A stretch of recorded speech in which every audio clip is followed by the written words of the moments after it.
What's going on, guys? Brad Reynolds here, bringing you another edition of Real Estate with Reynolds. This week's episode is episode number 8, and we've got a 5-part mini-series we're bringing to you called 181 Things I Do as Your Agent. And the question to ask yourself is yours doing this too? So often I'm asked, from the time we meet until the time we close, what the heck are you doing that whole time? From the time we go under contract to the time we close, from that initial phone call, that initial email until we meet. When you walk houses, what are you looking at? I'm going to break all of that down for you in easy, clear to understand language, and I'm excited to do all of it right now. In this video, I'm going to break down 181 different things I may do for you during a real estate transaction. Remember, every transaction is unique, whether you're on the buyer side or the seller side. Some of these things you're going to need every time, some are going to be highly optional.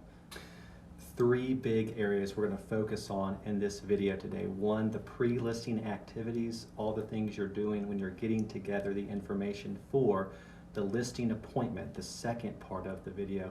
And thirdly, what do you do once the listing agreement with the seller is signed? All great questions. Let's go into each of those now in depth. So, pre-listing activities. Here are some of the things I do before I actually come to see you. Number 1, I set a day and a time to come and meet with you. Number 2, the day of the meeting, I confirm that morning. Are we still good? Sometimes people's schedules change, and that's okay. If we have to reschedule, we have to reschedule. Number 3, I go into the MLS and look for recently sold properties in the last 6 to 9 months. 3 months is the best. I can go back to a year. Number 4, I look at what's currently on the market and try to gauge that against what I think we'll want to ask for our price. Number 5, I have pre-listing questions. I go over the things I'm going to ask you when we meet in person. Number 6, I do an average days on market search to see how long this type of home typically takes to sell and what we're looking at price-wise. Number 7, I go into the tax record and see what all is there. Just good info to have for when you're listing. Number 8, I do a comparative market analysis where I'm looking at different sales in the last 3, 6, 9 months just to see what other properties are sold for close by. Number 9, I obtain a copy of the property's subdivision plat map. Number 10, I research the home's ownership and deed type. Number 11, I research the property's lot size and public record information. Number 12, I research and verify the legal description. Number 13, I research the property's land use coding and deed restrictions. Number 14, I research the property's current use and zoning. Number 15, I verify the legal names of the owners in the county's database. Number 16, I perform an exterior curb assessment where I drive by the property and just look at how it compares to its peers and what, if anything, needs to be improved before we list. Number 17, I compile and assemble a formal file on the property. Number 18, I confirm the current schools that the house is zoned for and think about how those schools will impact the house either negatively or positively on what we'll ask price-wise. Number 19, I review all of these pre-listing get-together checklist items and make sure I've done every single one of them before I come see you. Number 20, now we're to the listing appointment presentation part of the video. First thing I'll do when I get together with you is to sit down and give you kind of a rough estimate of where I think we are in the city, in your neighborhood, and with respect to how we're going to price your home. Number 21, I give you a brief rundown of my experience in real estate, how long I've been doing it, how much I've sold, what I know about your neighborhood, and how fast I think I can sell your home. Number 23, I talk about my company a little bit, our brand, who we are, what we strive to do, and how long we've been around. Number 24, I offer pricing guidance in terms of what I think we should price at, and then I'm quiet and I listen to what you think about your house. Number 25, I discuss seller goals for the property to make sure we're both in alignment, no excuses, and we're on the same page. Number 26, I give a brief rundown of what the MLS is and why, as your agent, I'll be utilizing it to spread the word about the property. Number 27, I discuss all the different websites we'll be using to promote your house, including the main ones, Realtor.com, Zillow, Trulia, etc., and other sites we as agents use that the public isn't that familiar with, but that help get the word out. Number 28, I explain the work that I do behind the scenes, both as an agent and from a brokerage perspective, and my availability. Newsflash, I'm basically always available. Call, text, email. It's one reason I do so well. Number 29, I discuss with you how I qualify prospective buyers or buyers agents when they call me and want to see the property.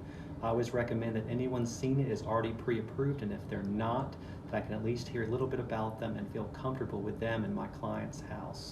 Number 30, I present and discuss some strategic high-level marketing plans for the property. Number 31, I explain different agency relationship types and get with the seller to see what they recommend. Almost always it's exclusive representation agreements. Lastly, while we're together, I recap all of these things again to make sure everything we've talked about I've done, and to make sure we're on the same page with everything going on so we can knock this out and get it sold. So now we're into the third part of the video. We've got the listing agreement signed. What do we do from here? First thing I'm going to do is check the title information. Number 34, I want to get an accurate measurement of the total square footage for the house. Sometimes previous listings may have had it wrong, too high, too low. Go to the tax records, see what it is, make sure it's right. After that, the 35th thing I'll do is I'll walk each room and take measurements so that when I plug it into the MLS, people can see online how big those rooms are.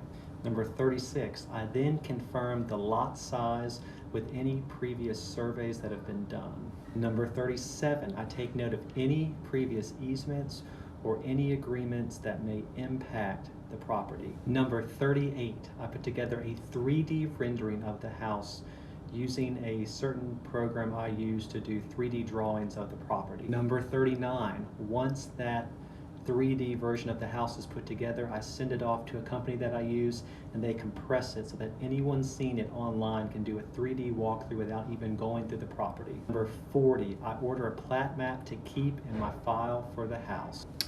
Number 41, I prepare showing instructions and call the centralized showing service to let anyone showing know the days and times they're okay to come and see the property. 42, I ask the seller for their principal loan balance remaining so that I can then run them a net sheet to see what we might get if we sell at list price. Number 43, I then verify with the lender that that amount is correct to ensure that my loan net sheet, winds up being precise for the seller.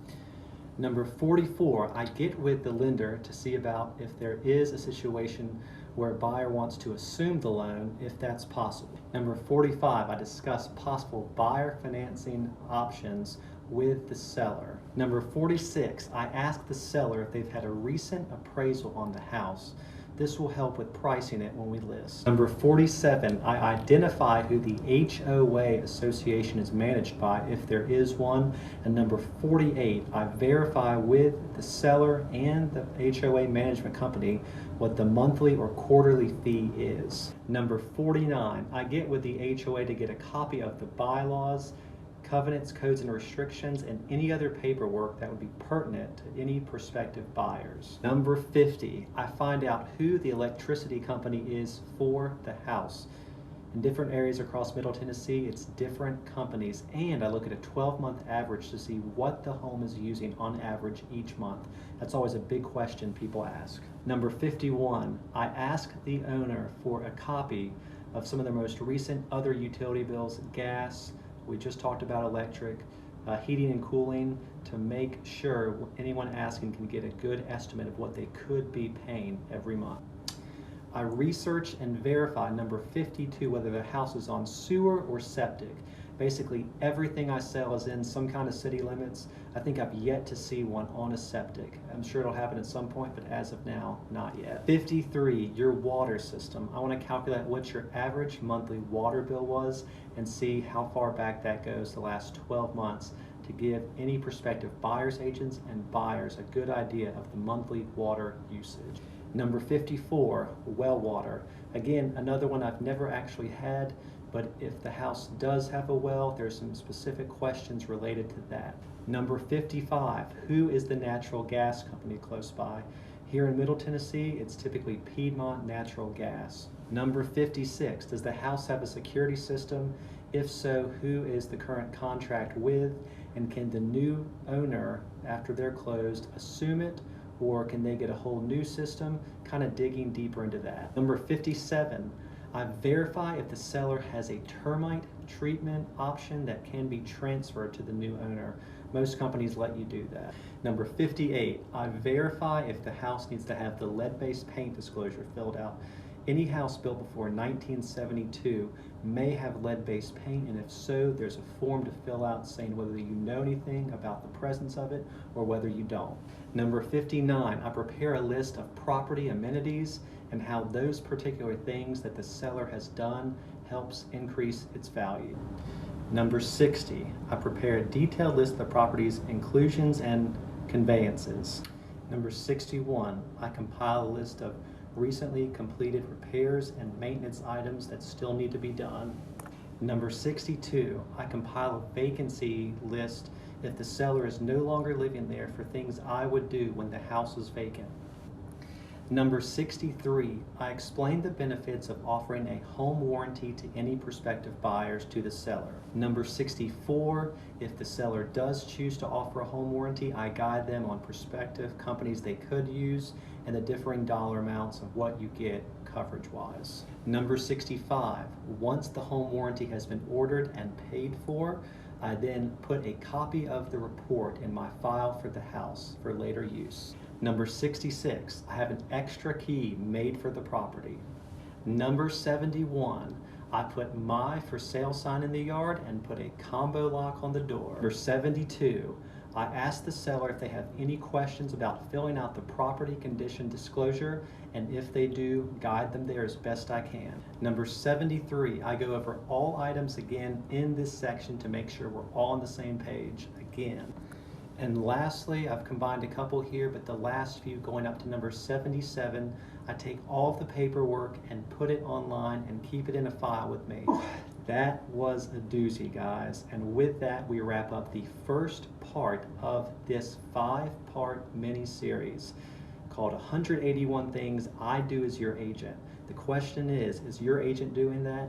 Episode 8, Real Estate with Reynolds. I hope you're enjoying these. If you are, go to YouTube, search Brad Reynolds, hit that subscribe button, leave us a comment, leave us a like, let us know we're doing good, let us know where we can improve. If you need me, please reach out on my cell, 615-856-3270, or my email address, brad@thinkbrad.com. And lastly, we're still in the works for getting this website up and going. We should have it by mid-July, thinkbrad.com. Thank you very much. See you next week.